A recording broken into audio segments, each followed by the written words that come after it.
History Channel.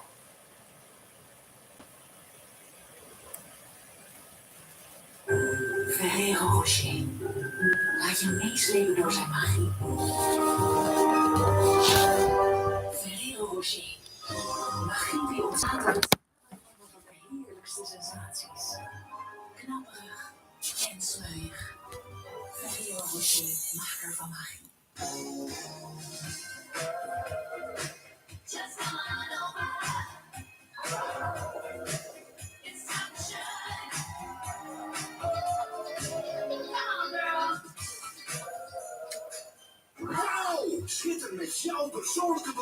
Ik ken vanaf deze afstand de chat niet lezen. Wil je een mening van de daken schreeuwen? Dat kan nu via opdemast.nl. Voor €49,95 ben je 100 keer per uur zichtbaar. En deel je foto direct via jouw socials. Ga naar opdemast.nl. Very Merry Christmas, we'll have this year. Geef een persoonlijk sieraad voor een onvergetelijke kerst. myjewelry.com.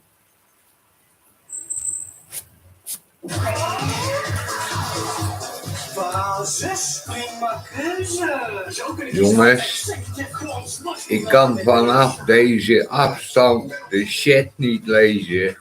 Vaak zit je helemaal niet te wachten op allerlei pushpas. Dus je kan typen wat je wil. Goede toestellen en abonnementen voor een scherpe prijs.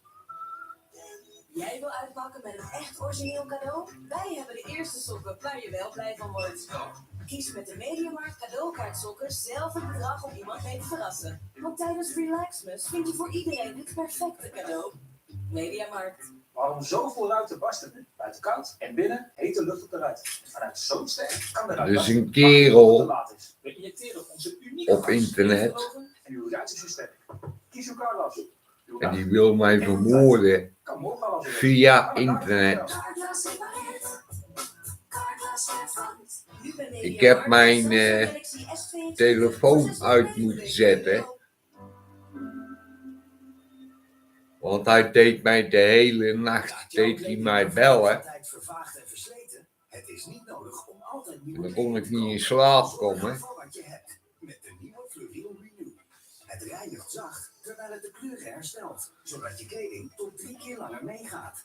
Rethink Fashion. Nieuw. En ik ben met mijn levensverhaal website bezig. Extra voordelig met witbol. Die doet het niet meer. Voor 99 cent. Kies een mix fruit, 3 voor 4,99. En ik heb er pas 125 of zo euro voor moeten betalen. En ik ben de hele nacht aan het vragen geweest. Ik kan het zelf niet, want ik heb 2 herseninfarcten gehad. Predators haven't done their job. No, they haven't touched it. You can see that nothing's been pulling at that. You can see teeth marks. Yeah. Because this cow hasn't been touched for a year, we decided to call in Dr. Dean Taylor. So hopefully we'll be able to get to the bottom and identify why it is that these predators haven't wanted to eat this cow. Even if there's still quite a bit of the carcass left, you'll still find loose rib bones. But the bones are laying right where you dropped them. Had the predators just come in and did what they usually do, which is pick it over clean, and within a week you can't tell that she was here. Scatter Right? the bones over. Had they done that, then it would have been case closed. But nothing touched her. She was perfectly fine as far as we knew up to that point. Did any other cows get sick after? No, in fact, they were all at the other end of the field. Ignition. Last year, shortly before this cow dropped dead near the command center, we were launching rockets attempting to measure some electromagnetic anomalies we detected high above the range. Look at the cows. Never seen that before. Suddenly, the cows all began bunching up. Clearly, they were spooked. And then something even stranger happened. What is it? We saw 2 different unidentified objects suddenly appear over the range. They made Nou, incredible ik heb 1 nacht overleefd. It's gone. Not long after, this cow died. Nou, deze nacht zie ik te overleven. As another UFO appeared right above it in the sky. So now nothing has touched this carcass since. I'm wondering if all these events are related in some way, including what we saw the other night. Ja, The thing that doesn't really fit is the sudden death. There's not en ik heb nog yet een any things andere. that would cause that cow to be good in the morning and dead in the afternoon.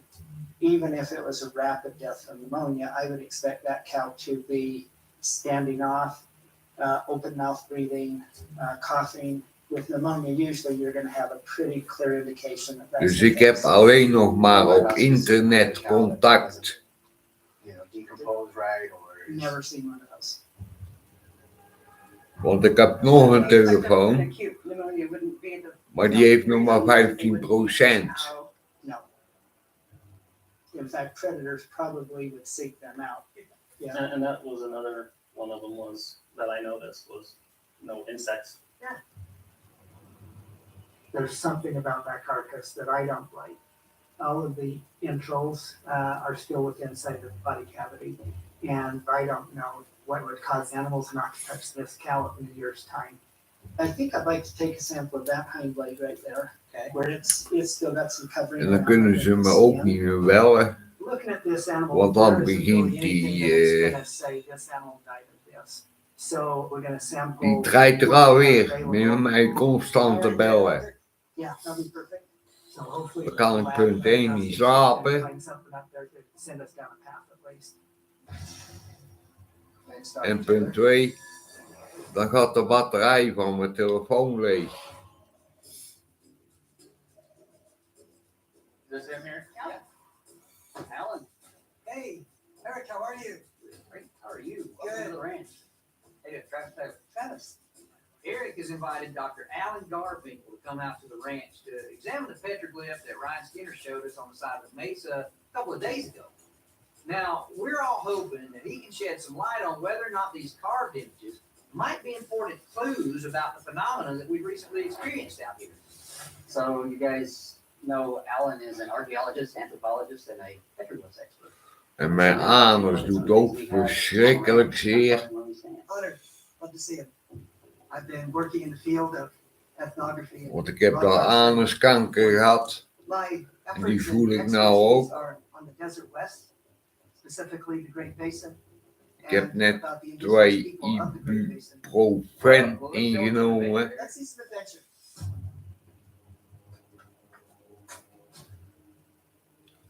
Well, I knew there was a lot of supernatural activities that have been identified here at the ranch. And I also understand that part of my responsibilities are to see how that rock art and see how these images and those features might have interfingered with this paranormal or supernatural realm. So this is it. Okay. Well, look at this place. We're kind of in an amphitheater here, aren't we? Check this out. You hear that echo? Sure. Yeah. That's one of the reasons that this area might be chosen to have rock art, because it echoes. When I approached the location, I immediately noticed that it was an echophonic area. The echoes would come back to me. Maybe people look at that and say, aha, here is an area of magic, of power, of the supernatural. It's part of the archaeoacoustics or acoustic archaeology. And the stones are talking. So it's communicating with us. It's really interesting to me how Dr. Garfinkel made the observation that this particular location may have been chosen because of the acoustics. But the real question is, could it have been chosen for something more than that? We all have our opinion about what that is, what it means, what it tells. We'd love to hear what your take on it is without us painting. Right? Can we wander? Absolutely.